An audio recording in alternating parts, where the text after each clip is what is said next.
Welcome. I'm Lubawit Lily Gurma from Tourism Lens, and this is the Tourism Lens podcast. And on this show, I talk to a variety of folks in the tourism industry on solutions, ideas, and ways we can all be conscious travelers, but also conscious leaders. Today, I talk to Kojo Bentum-Williams. Kojo is the founder and publisher of VoyagesAfriq magazine, which is focused on travel and tourism on the African continent. It's also available online. And Kojo is also a senior communications expert in Africa for the United Nations Tourism Organization. He is one of the most well-tuned people I know on all things travel to the African continent and how it is evolving. A lot of information packed in this episode that I am convinced you will find fascinating. Make sure you listen all the way to the end, and thanks for being here. Kojo, welcome to Tourism Lens. I'm so excited to have you on my podcast. I've wanted to talk to you for a really long time, so thank you for making the time and being here today. Thank you so much, Lily, and I'm actually looking forward to, except to say that I've been struck by this flu and all of that. In this season in Europe, wow.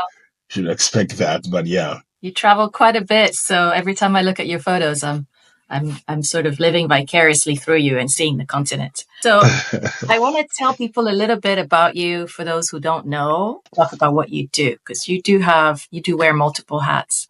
One of them is you are the publisher of VoyagesAfriq, which is a travel and tourism focused magazine all about the African continent.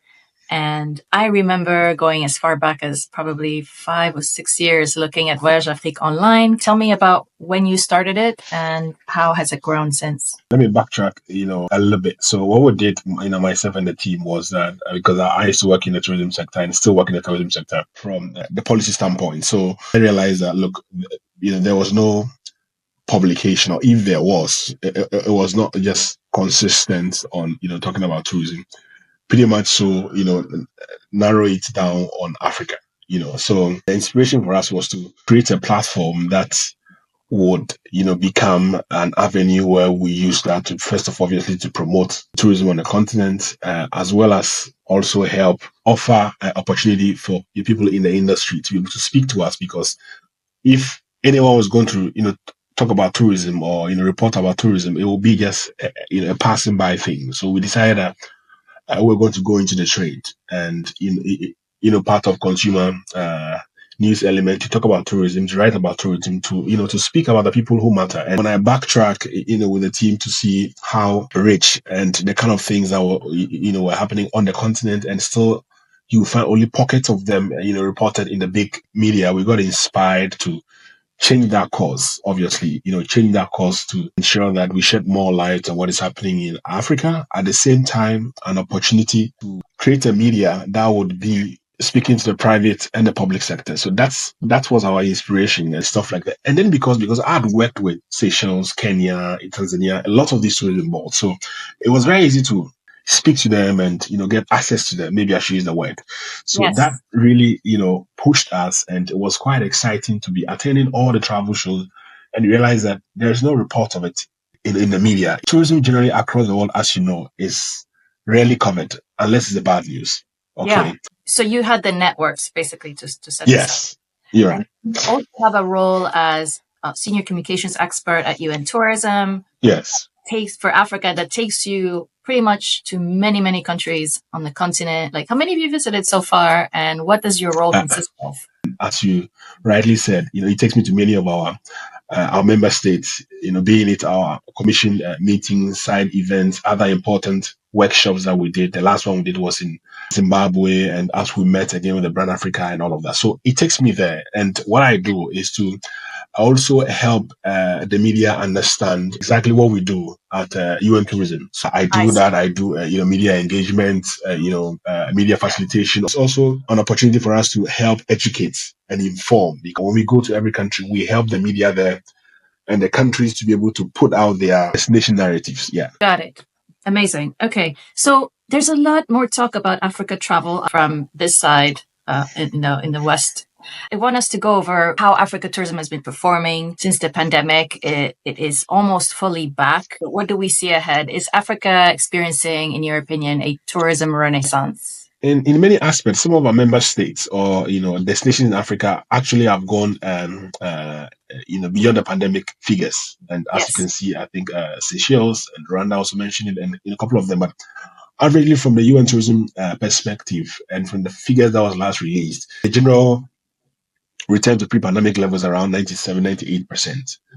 Now back to Africa, I think a lot of the countries are doing very well, and the renaissance of it, as you would term it, is found in the fact that people are beginning to diversify the tourism products. Okay, and the fact that it's all about experiences, but also authentic experiences, and then less is more, depending how you look at it from. And then the fact that things like gastronomy, our cultural asset, heritage, diaspora engagement is beginning to take roots. And then also you add domestic tourism, as part of it, you're beginning to see, some green shoots. And remember that it was only during the pandemic that globally people's attention came to the importance of the Yes. tourism sector. Right. Okay, that people know they can no longer travel either for their conferences or Right. for their meetings, etc. So it brought maybe what I would say the silver lining of how the tourism sector at some point benefited in terms of being in the spotlight. And that is what I think is helping some of the countries, build back better. But it's also interesting to learn that whether you like to call it revenge travel or Right. people's appetite to travel is up there. It So is. It it's still it's is. Yes. exactly. And then you begin to see new connections by the airlines, the route development and what is taking place. So you're beginning to see some level of capacities in places that ordinarily you would not see that. Very interesting. What places? Can you name some? Okay, so on the back of the Aviadev conference in Namibia, after that conference in Namibia itself, they're beginning to have a capacity. I think the last time that we checked, they've had 3 or more carriers introducing service to the destinations.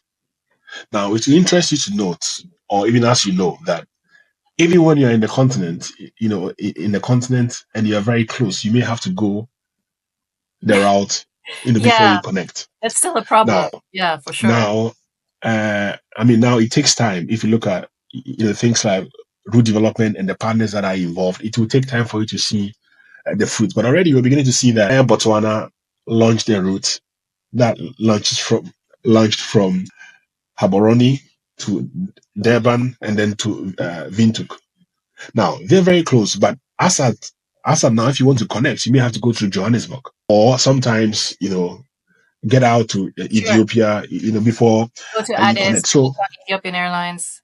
absolutely. So there are pockets of things happening around that, and also people begin to understand that you cannot have tourism and aviation or airline industry, not talking to each other, and that was a problem because people thought that it's okay. It's an airline problem. No, destination. You should be concerned how your visitors or travelers are assessing your destination. So once we're beginning to see that synergy, come to the fore, then you realize that there's more partnerships and collaboration of which the destination will benefit, and then ultimately makes it accessible. Because when we talk about all the green shoot, the numbers people wanting to travel, and you don't have enough. First, you don't have access, and then you have limited access. Then the price is going to shoot up. So that's what. Right. I remember a friend, she's Ethiopian and she moved to Rwanda, settled in Rwanda, but to go back to Ethiopia to visit family was extremely expensive from going to Kigali to Addis. She said it could be sometimes $1,000. I couldn't believe it. And I know I'm looking at this Cerium report, aviation analytics firm, is a brand new report on African skies. And it says the African aviation industry is showing remarkable growth and setting the stage for future expansion, and pointing to the fact that there's a rising demand for air travel. A lot of folks have disposable income. Now there's a burgeoning middle class in Africa that is wanting to travel. And I guess that's part of the big picture as well, but there's still a lag, right, between the demand and then the availability of access. Absolutely. And look, let me add this to it. 4 days ago, the AFDB released the visa openness report, and I hope you saw that. Oh, It interesting. was to the top 10 countries that we know they are performing well in that.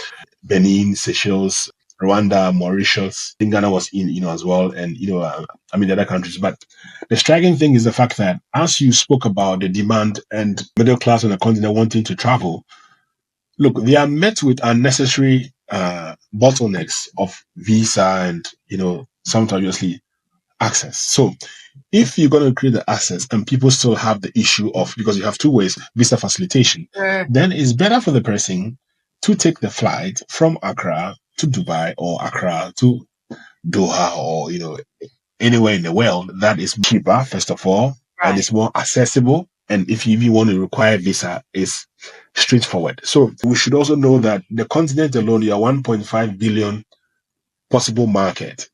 So if you want to start with the Africa that we want, it's important that we eliminate things like the visas. Or better still, you should be able to offer platform that that gives visa on arrival and all of that, because some of them are doing that. Now another point is that it's quite a bit expensive. Okay, so it's very expensive. Regional or domestic tourism perspective, if you look at Africa, it begins from the domestic tourism. If that is a problem, I fly from Accra to, let's say, Central Africa, Gabon, you're not spending anything less than $1,000. Yeah, even me as an African in the diaspora, I look at these things.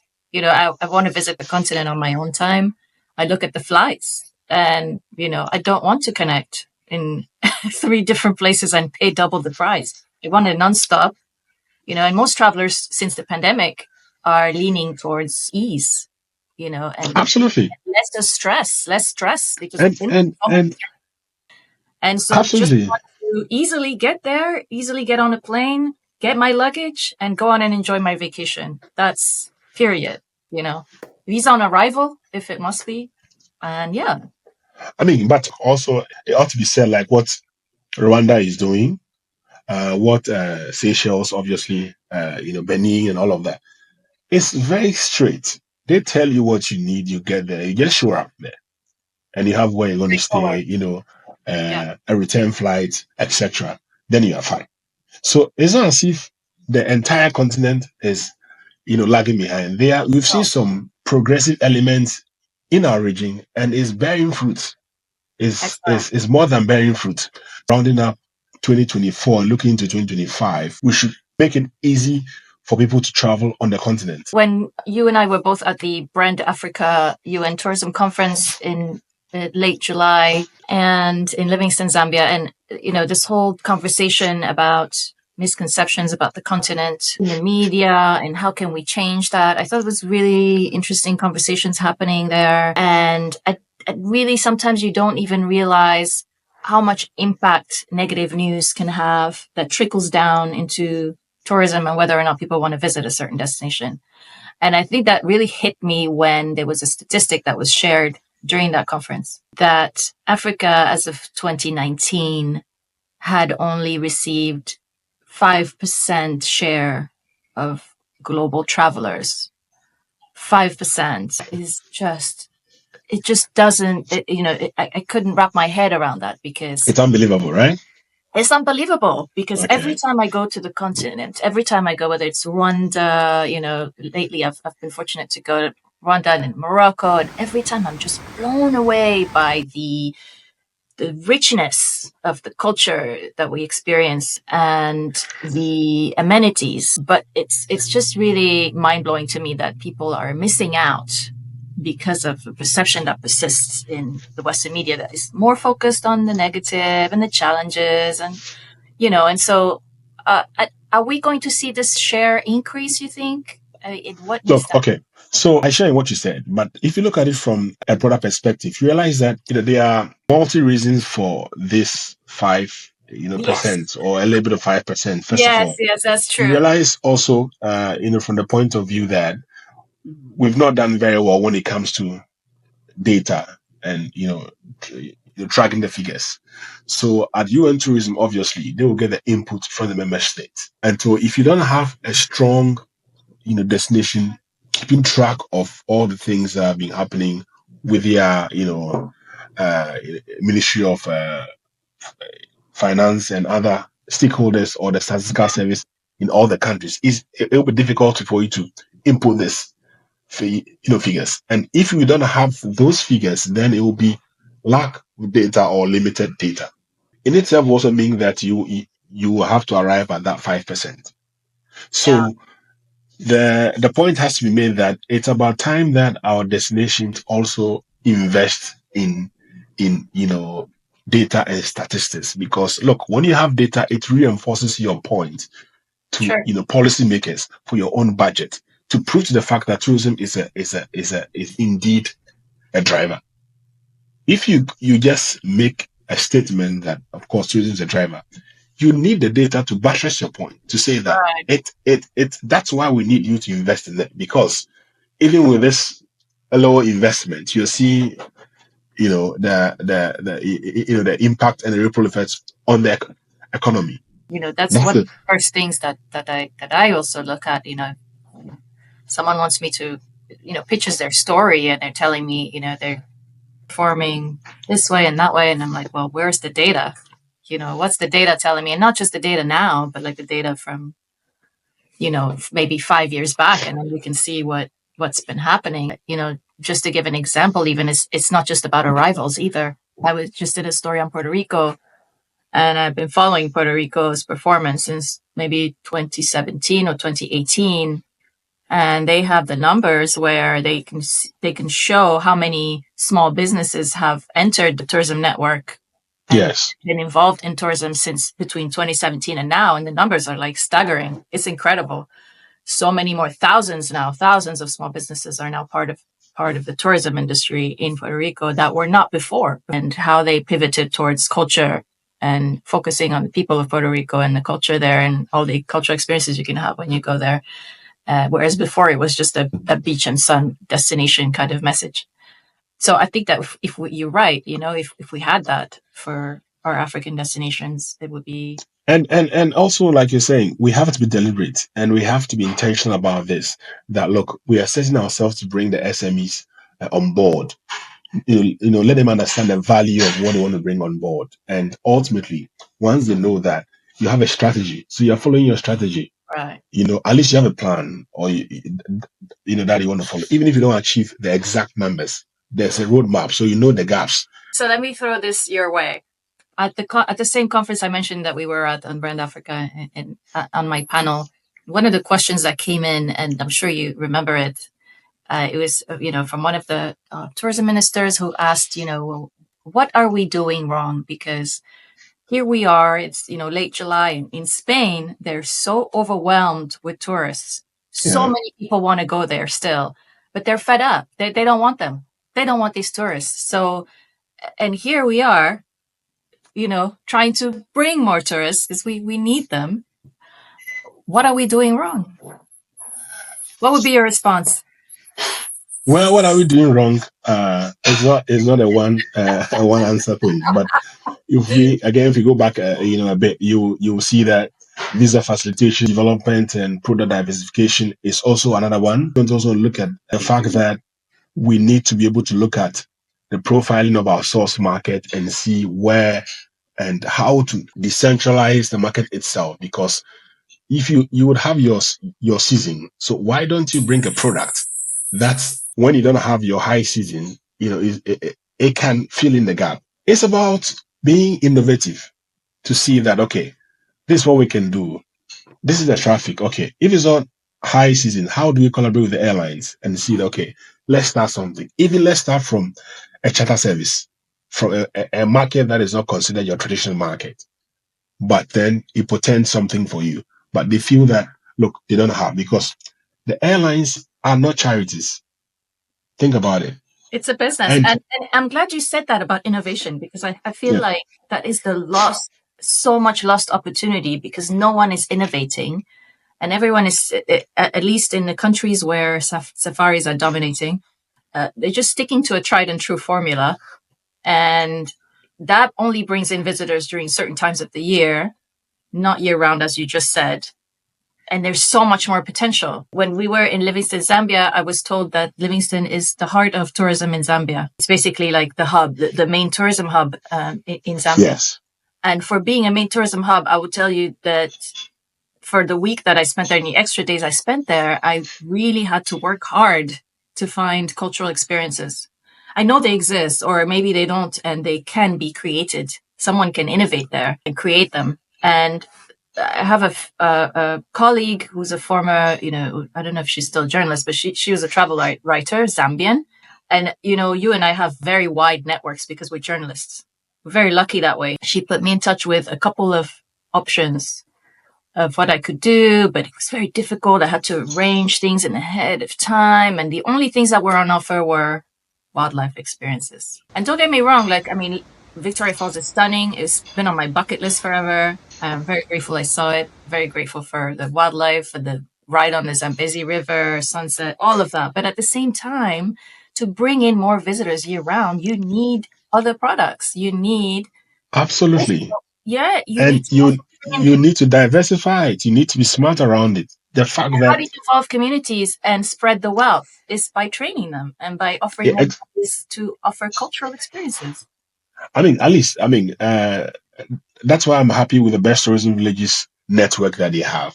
Yes. Okay, that from the macro level. But if you go to the national level, you expect that, like you were saying, there ought to be that information available. That someone is creating something. It's available, accessible. Because to make a decision is all about information. So if you have to struggle to get this information, then what will happen is that there will be an alternative draw or something that you think that, okay, perhaps this is not worth your while, or let me try something like that. Because information is key to what you want to do. Because these things are there, like I say, you have to go and look for them. And sometimes the practitioners do not know how it forms part of the ecosystem. I felt like it certainly is possible if somebody cared enough to innovate, to bring in more visitors. Because I went to this studio called Sishemo, which is like these women from, just outside of Livingston, and they use recycled glass. These are bottles that they bring in from one of the luxury resorts, and they make these beautiful, jewelry, bracelets, simple things, that brings them an income, and now they're business owners and they make a good life for themselves with it. So, and me as a visitor, I'm happy. Got to interact with someone who's Zambian. I got to make things with my hands. This is what tourists want today. And it's not just that. It's not just the handicraft and the artifacts, but the fact that there's an opportunity for them to grow their business, create an economy for them. Exactly. And they are part of it. And people want to have that unique experience. We have, if it comes to some of the infrastructure we have, 5 stars, you can have the hotels, beaches, the culture, the food, the people themselves. The nightlife as well. It's one of the vibrant things you can have in Africa is the nightlife. And it's safe and secure in terms of what happens in our continent. People have pockets of things happening. It happens everywhere in the world. It's good that we're beginning to take crisis communication, and people in the industry should understand what to. Probably you have to say the same thing, but how to say it and when to say it is important, because people take it. And these days that you have, social media, which is good, but at the same time it has its negative effect. If you don't balance that, you begin to see how it's impacting on our industry. But as a young and emerging destination, I believe that we have a lot of things that we can learn, and we are the last to be able to pick up all the good things happening. Make it our own. For everything unique, authentic, about heritage, you find Africa. Absolutely. And, I think of destinations like North Africa. I think of Morocco or Egypt. Yes. All these places have managed to shape their tourism to be very cultural, very, very cultural. Absolutely. Like we went to Morocco, you saw. From the riads and the hotels that you stay to walking down to the market it's literally culture all around you. And I know we have it in other parts, as you said, like, in Zambia, in Zimbabwe, in Ethiopia, and etc. But the other messages are lost. The safety. But exactly. The products are not there. It's not market ready. I think sometimes we don't embrace our own heritage. We don't value our own things. I feel like sometimes. Sorry to catch you, but we cherish our culture. But the point is that whether it's part of the strategy, of our tourism strategy to ensure that it's not by accident or whatever I say, but at least it's part, you create that, you make it part of your product. That the fact that you know that if you go to Morocco, like you're saying, there's a trail that when you pass, you meet, this part of our tourism, around there, that we should be able to create that and ensure that people engage in that are having to understand the evolving needs of travelers. And even if you have the culture, you also know that look, it's our culture, but the way you package it and the way you sell it is also a bit of a stronger pitch that you have to make, because it's very competitive. Tourism is not a cheap thing. It's very competitive and you have to go and slag it out there. So it's not easy. I know they are doing their best and they don't have the best of budget, but there are things that we all know that at least, again, we use the cliche as a low hanging fruit that we can tap on, we can take advantage of. And I believe that our destinations can do better, at least for 2025. Certainly on this side of, the world, since the US elections, a bit of talk from just average Americans about moving away, being an expat somewhere else. And, you're someone, you live in Ghana, when you're not traveling all over the place. And a lot of folks, Americans, have moved to Ghana, but they've also moved to Tanzania, to South Africa. Kenya just came up with a digital nomad visa. It'll be very interesting to see how many people take advantage of that. Is that a segment that we should be taking more seriously? Even Africans ourselves, we're moving and looking at opportunity to work somewhere and all of that.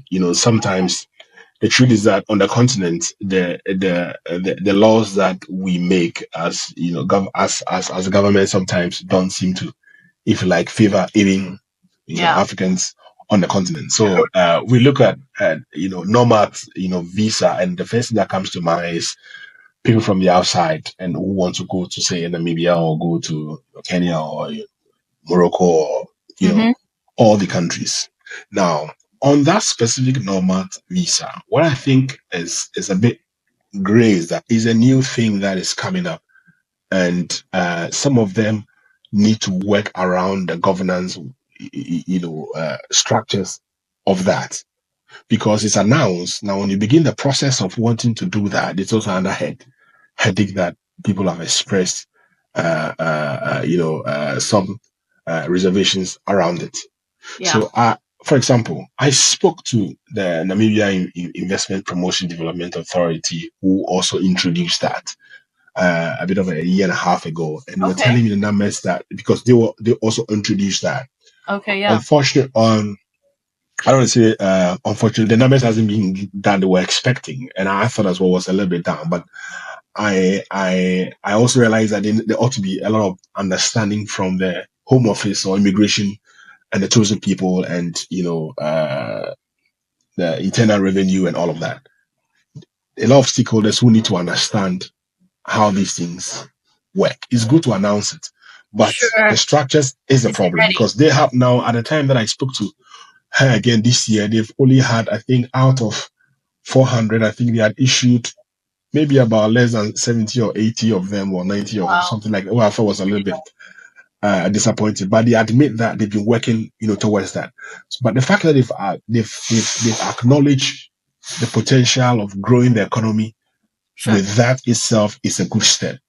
The other step they need to take is to be able to learn from what you don't need to reinvent the wheel, right? You learn from what is happening elsewhere, but again, you adapt it to your system back in the continent, because we have some other challenges that we still have to feel to be able to ensure that you can also monitor, track, and follow this, because it doesn't just come easy.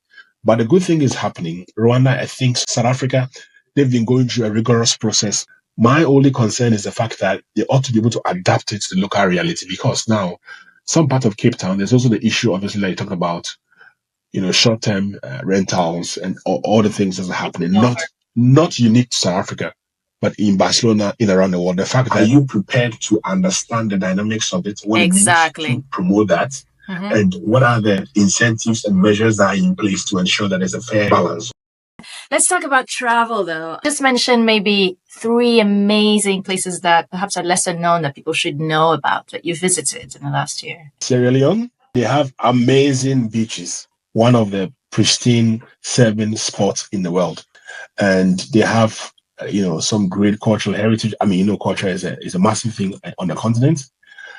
And even for, safari, they have quite incredible number of cats there. Another pick is obviously Cabo Verde. So you have to visit again because in the last 6 years, we've been going there every year. The pristine and the turquoise type of beaches to the culture, the food, the music. Yes, Malawi perhaps was lesser known, but not lesser known now. But again, we could put in that spot. Yes.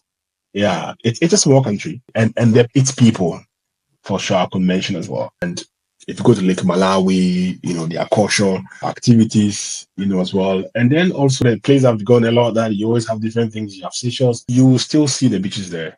But the unique thing that you'll never forget is the experience with the local people or who they are in terms of the culture. So add it to your plans. The FIFA Beach Soccer World Cup is going to Seychelles from the 1st of May to 14th. Africa, from America perspective, obviously is a long haul destination, but we've seen incredible amount of capacity, especially in Southern Africa and South Africa, for example. The summer schedule for them coming up is going to be great in South Africa in terms of the connectivity. Our American travelers should know that now we are getting into an era that is easy to combine. Southern Africa is very seamless in terms of doing multiple destinations. West Africa, we have the challenge, but we're also seeing that people are now, catering for the world traveler. The continent is preparing itself. It's elevating what they believe matches with the services delivered in the Middle East, delivered in, part of the Americas. So they should put that in mind. And the fact that when they're coming to the continent, for sure, value for money you are assured. Value for money, you enjoy that. 2025 promises to be exciting, and a lot of things are happening on the continent. Very exciting. Kojo, it's been wonderful having you today and this amazing conversation about travel and tourism on the continent. So thank you so much for making the time. Thanks so much, Lily. I really enjoy the podcast. Take care, Lily. Thanks. Bye-bye. See you soon. Thank you for listening to the Tourism Lens podcast. I hope you enjoyed this episode. Remember to subscribe to get notified of future episodes, and I'll see you next time.